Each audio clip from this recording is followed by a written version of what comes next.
Good morning, everyone. Today we're going to have a look at how to link a customs declaration that the general public can create autonomously to an international mail identifier, which we sometimes also refer to as an S10 barcode. The general public can create declarations autonomously, also referred to as anonymous declaration, in two possible ways, either using the kiosk module of CDS or using the customs declaration Android mobile application. Each of the two methods will be linked in the description below. The member of the general public will be issued a temporary number that will help the postal staff at the counter to simply retrieve this declaration data without having to perform any manual data capture at the counter. This is what we're going to cover today. Once the member of the general public arrives to the counter staff will simply have to log into CDS and then go to any one of those two screens. So either the screen called Validate Anonymous Declaration for Unidentified Packet or Validate Anonymous Declaration for Identified Mail. So we're going to choose today the screen that deals with Identified Mail. And in this screen, you'll see that there's only two fields to capture. First of all, you need to capture the S10 barcode. And then you need to capture the anonymous ID that the member of the general public will give to the counter staff.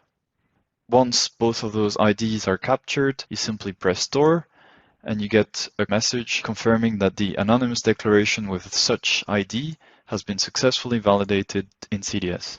Now, if you do want to make any changes or simply verify that the anonymous declaration has been successfully retrieved, you can go to the following screen, Search Declaration.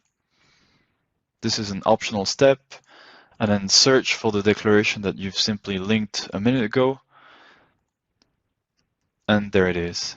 If you do want to make any change to the declaration, simply press Select, or if you simply want to verify what the customer has captured through the kiosk or through the Customs Declarations Android app. Alternatively, if you want to verify the customs declaration that the customer has previously captured before storing it into CDS, a slightly better way to proceed is to retrieve the anonymous declaration from within the screen called Create Declaration for Outbound Item at Post. So this is what we're going to do now.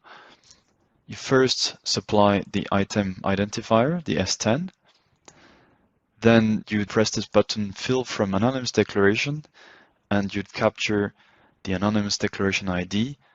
Press Find, and if the anonymous declaration ID is valid, you'll see that all the details captured by the customer are loaded onto the screen for you to correct.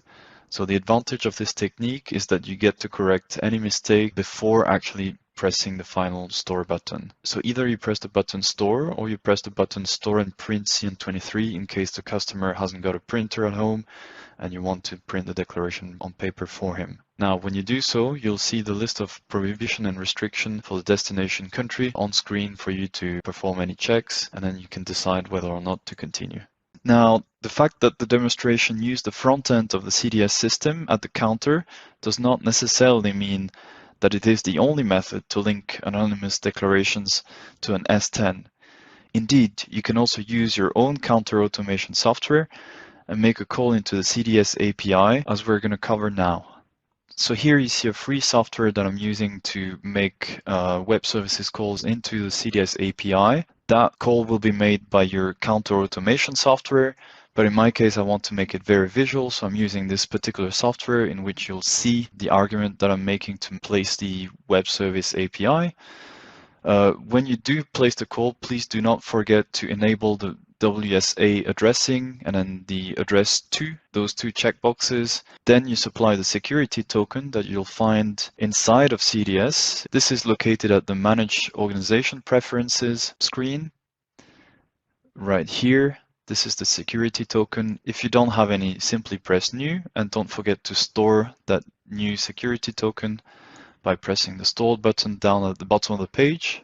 Now in my case, I'll simply go ahead and copy that security token, paste it into my web service call, and now supply the temporary number as well as the S10 and the user code. Once this call has been written, simply submit the call to CDS, and then you can verify again from within CDS that this call has been successfully placed by going into the search declaration screen once again. Type your new declaration ID, and there it is. So once again, I can see the detail that my member of the general public has captured.